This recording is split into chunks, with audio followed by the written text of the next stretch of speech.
এসেছি, তোমার দরবার থেকে কেউ খালি হাত ফেরত যায় না। আমি অনেক বাসনা নিয়ে এসেছি, 5 দিন ধরে কোনো খাবার খাইনি। তোমার বাড়িতে যদি কোনো আহার থাকে একটু দিয়ে দাও।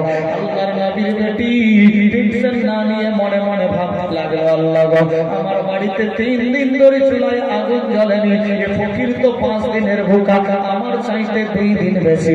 আল্লাহ গো, এ ফকির যদি ফেরত হয়ে যায়, রাস্তায় যদি চকরি খেয়ে কোথাও পড়ে পড়ে যায়, কাল কিয়ামত হাসর ময়দানে আসামির কাঠগড়ায় ফকিরকে দাঁড় করাবে।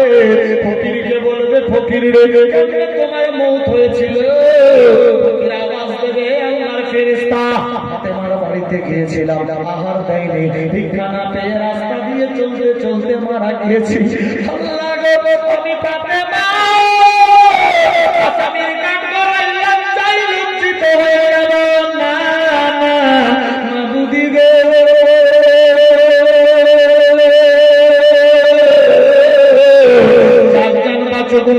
ফকিরকে ফেরত করবো না। আমার ফকির দরজার কিনারায় দাঁড়িয়ে আবার আওয়াজ দিতে লাগলো, বেটি ফাতেমা,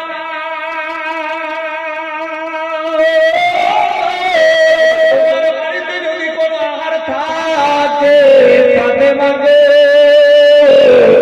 দরজাটা বাড়তেছে, যদি কোনো আহার থাকে দিয়ে দাও, দিয়ে দাও। আল্লাহর নবীর বেটি টেনশন না নিয়ে ঘরের ভেতরে ঢুকলেন, সাদের বাক্সা খুললো, কিছুই নাই।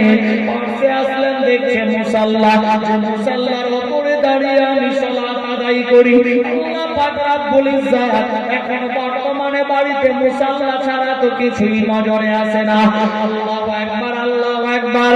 সেই আল্লাহর নবীর বেটি সমস্ত মেয়েদের যুবক সর্দারিনী, আল্লাহর নবীর বেটি দেরি করলেন না, ওই মুসাল্লা নিয়ে দরজার সামনে আসলো। ফকির সাহেবকে আওয়াজ দিলেন, আব্বা হুজুর, মুসাল্লা দিয়ে যাও, মদিনার গলিতে গিয়ে বলবা এটা হলো ফাতেমার মুসাল্লা, দেখবা কেউ না কেউ এ মুসাল্লা তোমার কিনে নিবে। সুবহানাল্লাহ। আল্লাহর নবীর বেটি কেমন ছিলেন, নিজের বাড়ি থেকে ফকিরকে ফেরত করলেন না। বিরাদার 3 দিন ধরে চুলায় আগুন জ্বলেনি, পারওয়া নাই।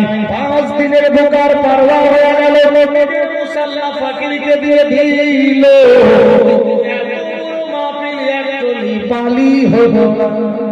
সুবহানাল্লাহ। কেউ নাই ফাতেমার সঙ্গে সাথী হবে, একজন মেয়ে, একদলি বালি।